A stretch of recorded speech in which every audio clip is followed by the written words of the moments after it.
Viewers, আমরা রাজাপুর ব্রিজের ঠিক পাশেই রয়েছি। যদিও এই মুহূর্তে বন্যার পানি বা বৃষ্টির পানি কমতে শুরু করেছে, কিন্তু আমার পেছনে যে খালটি রয়েছে, আমরা 3 দিন বা 4 দিন পূর্বে এসে দেখেছিলাম এই খালের এই পাশ থেকে ওই পাশ কিন্তু ওপেন ছিল। কিন্তু এলাকাবাসীর মাধ্যমে আমি যেটা জানতে পেরেছি, যখন ওই পাশের পানি এই পাশে ঢুকতে শুরু করেছিল, তখন এলাকাবাসীর সমন্বয়ে কিন্তু এইখানে মাটি ফেলে একটা টেম্পোরারি বাঁধ দেওয়া হচ্ছে, যাতে এই পাশের পানি এই পাশে না আসে এবং নতুন করে মানুষ যাতে প্লাবিত না হয়। এবং আমি জানতে পেরেছি গত দুদিনে, স্পেশালি আজকে 1 থেকে 1.5 হাতের মতন পানি কমেছে।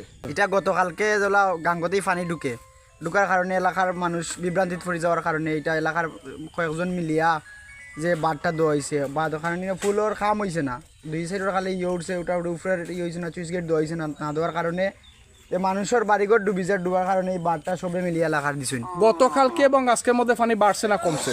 না, এখন বর্তমানে পানি কমের, কালকে রাত পর্যন্ত পানি বাড়ছে, এই যে আজকে সকাল থেকে পানি কমতে আছে।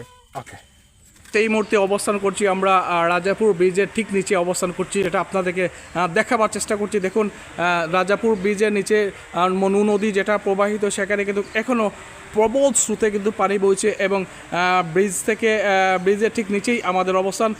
আমরা যদি আশেপাশে দেখি বা দেখার চেষ্টা করি, তাহলে আমরা স্থানীয়দের মাধ্যমে জানতে পেরেছি যে এখানে পানি গতকাল থেকে আজকে পানি অনেক পরিমাণ কমেছে, এবং কমেছে যেটা তারও সত্যতা আপনাদেরকে দেখাই। দেখুন, এটা কিন্তু মনু নদীর তীর বা একটি অংশ, যেখান থেকে পানির স্পষ্ট দাগ দেখা যাচ্ছে। এখান থেকে প্রায় 1 হাত বা তারও বেশি কিন্তু পানি কমেছে, এবং কমতে কমতে পানি কিছুটা নিচে নেমেছে। কিন্তু পানি কমেছে সত্ত্বেও কিন্তু তারপরেও কিন্তু ভয় বা উৎকণ্ঠা কিন্তু এখনও শেষ হয়নি।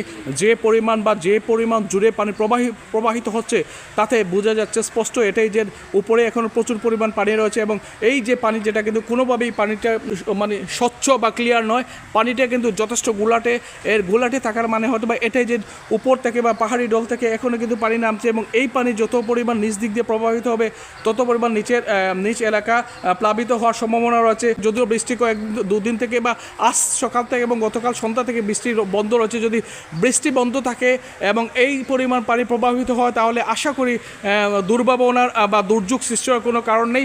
যদি আবার বৃষ্টির পরিমাণ বেড়ে যায়, অথবা ভারতের আশেপাশে মেঘালয় অঞ্চলে যদি পুনরায় বৃষ্টি কন্টিনিউ থাকে, তাহলে সেটা কিন্তু আমাদের জন্য দুর্ভোগ বা উৎকণ্ঠা বয়ে আনবে, যেটা সত্য, এ ব্যাপারে কোনো সন্দেহ নেই। তবে আশার কথা হচ্ছে গতকাল থেকে পানি কমেছে এবং গতকাল থেকে বৃষ্টিও বন্ধ রয়েছে।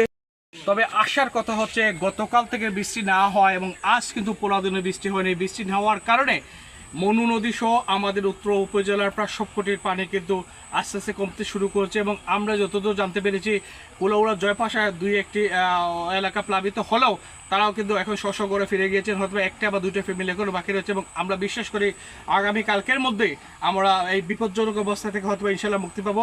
আমরাও তার প্রত্যাশা করছি। রফিউল ইসলাম মামুন, মনু নদীর তীর থেকে, নিউজ নেট কুলাউড়ার সৌজন্যে।